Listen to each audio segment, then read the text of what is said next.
Bonjour, je me présente, donc je suis Stéphane Henry, je suis le directeur de l'association Magie à l'hôpital. Avant, j'étais le président de l'association. Et puis, bien avant, j'étais le trésorier de Magie à l'hôpital. Donc, depuis la création de l'association, en fait, je suis dans les actions de Magie à l'hôpital. Magie à l'hôpital, donc, a été créé en 2006 sous l'impulsion d'Éric Fro, qui venait de Dunkerque et qui est venu faire de la magie à tout. Voilà. Magie à l'hôpital, c'est deux actions. C'est donc la magie à l'hôpital, comme son nom l'indique. Et il y a une deuxième partie qui s'appelle du rêve pour les enfants dans l'épellation de l'association. Et donc, on a ces deux actions qui sont les interventions à l'hôpital et la réalisation de rêves pour les enfants. On a un troisième point aussi qu'on a développé depuis quelques années qui sont les manifestations où là, en fait, on va faire des rassemblements des familles sur des chasses au trésor, par exemple, dans un parc entièrement privatisé pour l'association, où là, on va faire venir les familles pour pouvoir passer un moment ensemble, échanger ensemble. Et bien évidemment, les magiciens sont toujours présents pour faire de la magie aussi aux enfants. Donc voilà, ce sont ces trois axes qu'on développe aujourd'hui, la magie à l'hôpital, les rêves et les manifestations. Lorsque l'on intervient à l'hôpital, les magiciens sont au contact des familles, au contact du personnel soignant. Et lorsque le magicien a terminé son intervention, eh bien, quelques jours après ou quelques semaines après, on peut avoir un coup de fil de l'hôpital pour dire j'ai un enfant qui aimerait bien réaliser ce rêve-là, que le magicien a rencontré, ou le magicien, pendant sa prestation, peut avoir entendu que l'enfant est fan de tel artiste ou de tel sportif. Eh bien voilà, nous on essaie, on a la chance d'avoir un carnet d'adresses assez sympathique que l'on a développé aussi grâce à l'émission Le plus grand cabaret Patrick Sébastien, où on est intervenu en fait depuis le départ, c'est-à-dire depuis la création de l'association en 2006 jusqu'en 2019 à l'arrêt de l'émission. Patrick Sébastien nous invitait à tous les enregistrements des émissions et on invitait 4 enfants avec un parent et on avait une table réservée spécialement pour nous dans l'émission. Et puis ensuite on allait à la rencontre des artistes dans les loges, ce qui nous a permis de développer un réseau et donc de pouvoir proposer aux enfants des différentes interventions, que ce soit des spectacles de magie, que ce soit des parcs d'attractions, que ce soit la rencontre avec des artistes, pouvoir faire des dédicaces, des photos. Il y a toujours la magie qui est toujours là, quelque part présente, puisqu'il y a toujours un magicien présent pour faire un peu de magie entre l'artiste et les familles. Alors, il y en a un qui est compliqué. C'est un des rêves qui revient souvent, qu'on a peut-être, je pense, jamais réalisé aujourd'hui. C'est les petites filles qui rêvent de rencontrer une princesse. On leur propose de découvrir les princesses de Disney. Et un enfant, un jour, nous a demandé, moi, j'aimerais rencontrer Pat Patrouille. Compliqué, Pat Patrouille. Eric a trouvé la voix, la personne qui fait la voix de Pat Patrouille dans le dessin animé. Et donc, on a loué une mascotte, mais vraiment la mascotte vraiment tip-top, vraiment qui ressemble à Pat Patrouille. Et la personne qui faisait la voix a mis le costume et allait à la rencontre de l'enfant pour faire cette rencontre. Il faut savoir qu'un rêve, en moyenne, c'est un coût de 450 € à peu près par enfant. Voilà. Donc nous, ce qui nous importe pour nous, c'est qu'à la famille, ça ne leur coûte rien. Donc on prend en charge le transport, l'hébergement, la restauration, tout est pris en charge. Ça peut être un taxi, ça peut être le train, ça peut être tout ça, c'est pris en charge. Nous, notre objectif, c'est que les familles n'aient pas à se soucier du tout du côté logistique de cet événement. C'est vraiment, il passe que du bon temps en famille. Dans la maladie comme ça, il y a l'enfant qui a la pathologie. C'est déjà pas évident pour lui, mais souvent en plus il culpabilise parce qu'à cause de lui, il pourrait croire à ses frères et sœurs ils peuvent pas faire certaines choses, que ses parents peuvent pas faire certaines choses. Donc c'est important de réaliser ses rêves parce que ça permet de rassembler la famille et de faire des choses. C'est déjà arrivé un exemple qu'une famille nous dise ça fait 5 ans qu'on n'avait rien fait ensemble à cause de la maladie. Et grâce à vous, vous avez montré qu'on pouvait faire des choses malgré la maladie. On leur a remis un peu le pied à l'étrier et on leur a permis de se donner le droit de faire des choses ensemble, choses qu'ils ne voulaient plus faire depuis déjà quelques années.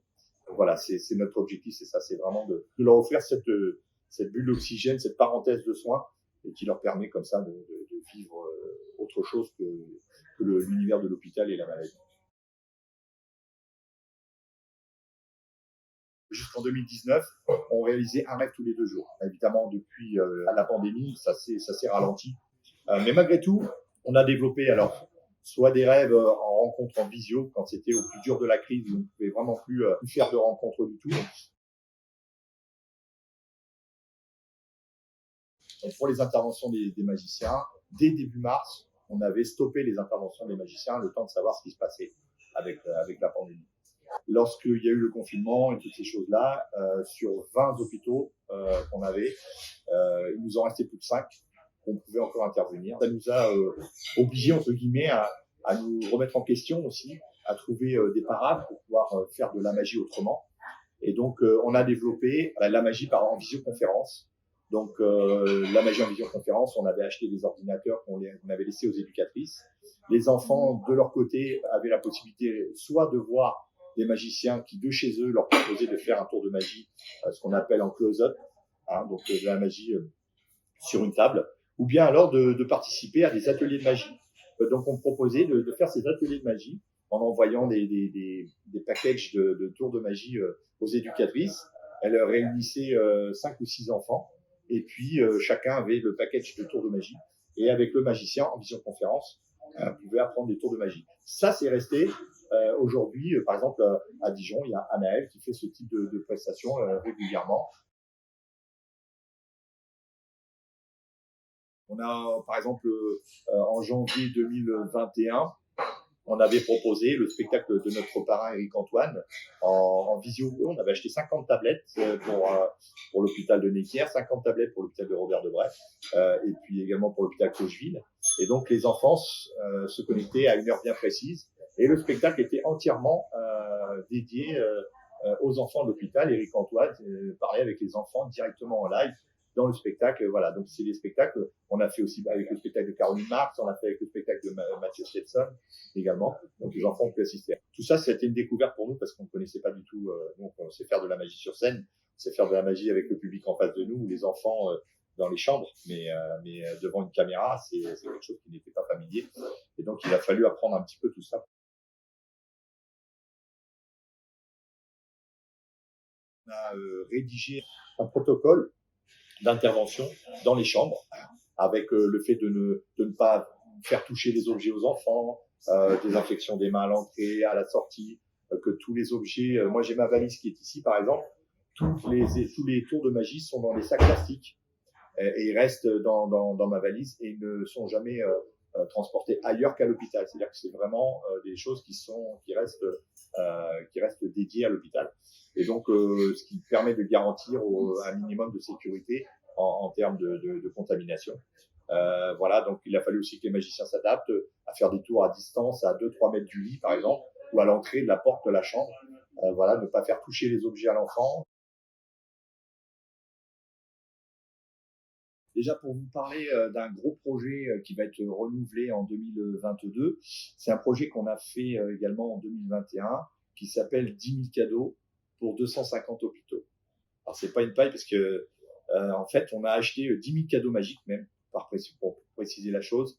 En fait, on a acheté des boîtes de magie. Alors, pas des grandes boîtes parce que ça prenait des volumes trop importants, mais des boîtes dans lesquelles il y avait 4-5 tours de magie.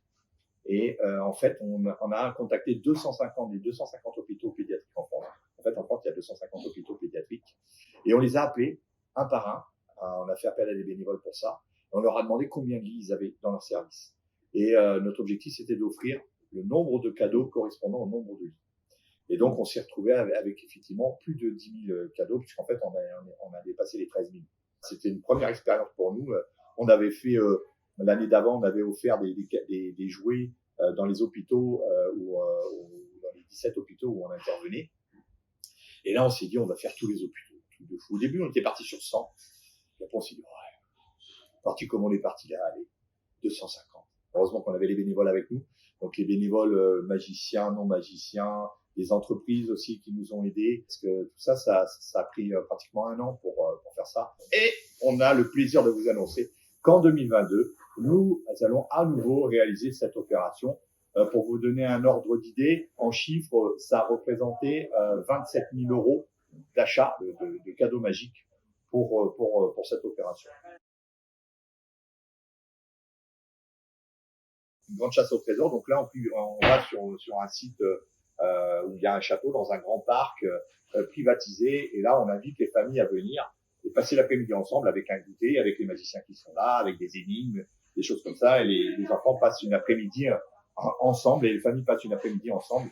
On va avoir aussi le concours de château de cartes. Donc là, c'est pareil. En Touraine, on est au pays des châteaux. Et donc, on est en train d'organiser ça dans un château, pour organiser un concours de château de cartes où les familles, pareil, les mécènes pourront venir faire un château de cartes. Il y aura un concours avec des choses à gagner. Il y a également nos journées magiques. Alors, ce qu'on appelle nos journées magiques, c'est par exemple la Necker. On le fait depuis 2 ans. C'est rassembler un maximum de magiciens en une seule journée. Donc, en général, il y a plus d'une vingtaine de magiciens qui sont là. Des magiciens célèbres, comme notre parrain Eric Antoine, ou Gus qui était là l'année dernière, Mathieu Stepson également. Donc, ce sont des magiciens de l'association, mais aussi des amis de Magie à l'hôpital, des magiciens amis de Magie à l'hôpital, qui viennent épauler cette journée. Oui, en 2021, nous avions organisé, effectivement, on a une annexe à Magie à l'hôpital qui s'appelle Je cours pour les enfants. L'objectif, c'est de proposer, en fait, aux gens de courir pour récolter de l'argent, et que cet argent, c'est ensuite à Magie à l'hôpital pour pouvoir acheter des cadeaux, réaliser des rêves et toutes ces choses-là. Et effectivement, en 2021, nous avions organisé une course connectée où Manika avait été présent, et nous allons rééditer cette année des courses connectées également. Donc, on est très heureux et fiers d'avoir Manika comme partenaire. Et puis, les rencontres que nous avons fait, les échanges que nous avons eus ensemble, nous ont rassurés aussi nous par rapport à notre partenaire. On sait que ce sont des gens qui sont là pour aider les enfants, qui sont là pour nous permettre d'avancer et de réaliser des choses pour les enfants. Et ça, c'est formidable. Et donc, c'est de la confiance mutuelle. Merci.